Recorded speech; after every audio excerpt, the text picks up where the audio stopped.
वैसे आज प्रधानमंत्री ने भी कहा कि हिंसा नहीं होनी चाहिए। चुनाव के बाद सूत्रों के हवाले से जानकारी आई। अब 5 राज्यों में आए चुनावी नतीजों की कुछ ऐसी कहानियां जिसमें मजबूत लोकतंत्र की झलक दिखेगी। हम ऐसी कहानियां लेकर आए हैं जो संघर्ष और अथक परिश्रम से लिखी गई है।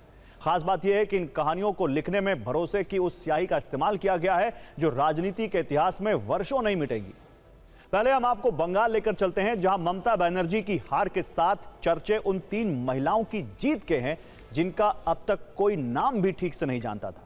सबसे पहला नाम रत्ना देवनाथ का, एक ऐसी मां जो सिस्टम से हारी थी, लेकिन जनता ने आज उन्हें खुद सिस्टम बना दिया। दूसरा चेहरा रेखा महापात्रा का, जिनके साथ 2024 में संदेश खाली में गैंगरेप हुआ, जिन्होंने तब न्याय के लिए उम्मीद भरी नजरों से सीएम की ओर भी देखा था और विधायक की ओर भी, लेकिन आज वो खुद एक विधायक बन गई। और तीसरा नाम कलिता मांझी का, जो लोगों के घरों में झाड़ू पोछा और बर्तन साफ करने का काम करती हैं, लेकिन अब बंगाल की जनता ने उन्हीं कलिता के हाथों में सत्ता की चाबी दे दी है। और यह जीत केवल आंकड़ों की नहीं है, बल्कि आंसुओं की भी, जिन्होंने सिस्टम की निर्ममता को आईना दिखाने का काम किया।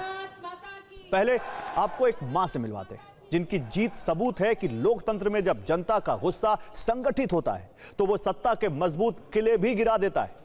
आपको वर्ष 2024 में आरजी कर मेडिकल कॉलेज का गैंगरेप केस याद होगा, जहां बंगाल की एक बेटी के साथ बंद कमरे में क्रूरता की हदें पार की गई। रत्ना देवनाथ उसी बेटी की मां है जिन्हें इस बार बीजेपी ने बंगाल के पानीहाटी से टिकट दिया था।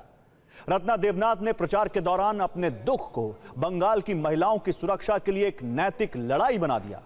उन्होंने महिलाओं से भावुक अंदाज में कहा था कि यह चुनाव सिर्फ वोट के लिए नहीं, बल्कि बेटियों की सुरक्षा के लिए है। जब वो आंखों में आंसू लिए लोगों से मिलती थी तो लोग आंसुओं के साथ ही उन्हें जीत का भरोसा देते थे, और यह भरोसा 100% खरा उतरा है। रत्ना देवनाथ ने पानीहाटी से टीएमसी के तीर्थंकर घोष को 28,000 वोटों के बड़े अंतर से हरा दिया। अब रत्ना देवनाथ की जीत को एक्सपर्ट बंगाल में महिलाओं की उस मौन क्रांति के रूप में देख रहे हैं, जिसने सत्ता को संवेदनहीनता का जवाब जुबान से नहीं बल्कि वोट से दिया है। अब बंगाल की ऐसी विधायक से मिलिए जिनकी जीत को संदेश खाली के साथ सभी महिलाएं न्याय और सम्मान से जीने के अधिकार के तौर पर देख रही हैं। नाम है रेखा महापात्रा। यह वही रेखा है जिनके साथ 2024 में संदेश खाली में गैंगरेप हुआ था, जो संदेश खाली की गलियों में जब इंसाफ के लिए रो रही थी तो सत्ता के गलियारों में सन्नाटा था। आज वही रेखा विधायक बन गई हैं और उनकी जीत ने सत्ता को हिला दिया है। बीजेपी ने भरोसा दिखाते हुए उन्हें हिंगलगंज से टिकट दिया था, जहां रेखा महापात्रा ने टीएमसी के आनंद सरकार को 5,421 वोट से हरा दिया। हालांकि इससे पहले भी बीजेपी ने उन्हें 2024 के लोकसभा चुनाव में भी बशीरहाट लोकसभा सीट से कैंडिडेट बनाया था, लेकिन तब वो जीत नहीं सकी थी। लेकिन रेखा महापात्रा का जो सपना तब अधूरा रह गया था, वो अब पूरा हो गया है। और अब आपको कलिता मांझी से मिलवाते हैं, जिनके हाथ कल तक दूसरों के घरों में बर्तन और फर्श साफ करते थे। आज जनता ने उन्हीं हाथों में विधायक की सत्ता सौंप दी। ये भारत के लोकतंत्र की खूबसूरती है, जहां एक साधारण नागरिक भी संघर्ष और सेवा के दम पर सत्ता के शिखर तक पहुंच सकता है। कलिता भी उन्हीं में से एक है, जिन्होंने बंगाल के औस ग्राम से टीएमसी कैंडिडेट को करीब 12,000 वोटों से हरा दिया। अब वो एक विधायक है, लेकिन एमएलए बनने से पहले कलिता गुस्कारा के कई घरों में बर्तन मांजने का काम करती थी। इससे जो पैसे मिलते थे उससे वो घर चलाने में मदद करती थी। लेकिन बीजेपी के भरोसे, अपनी मेहनत और जनता के विश्वास के दम पर अब वो बंगाल में विधायक हैं। वैसे कलिता को यह जीत अचानक नहीं मिली, वो करीब 10 वर्षों से राजनीति में सक्रिय हैं। उन्होंने ये सफर एक साधारण बूथ स्तर कार्यकर्ता के रूप में शुरू किया था। वो पंचायत चुनाव भी लड़ चुकी हैं।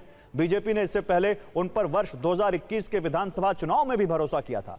तब उन्हें 41% वोट जरूर मिले थे, लेकिन वो 12,000 वोटों से हार गई थी।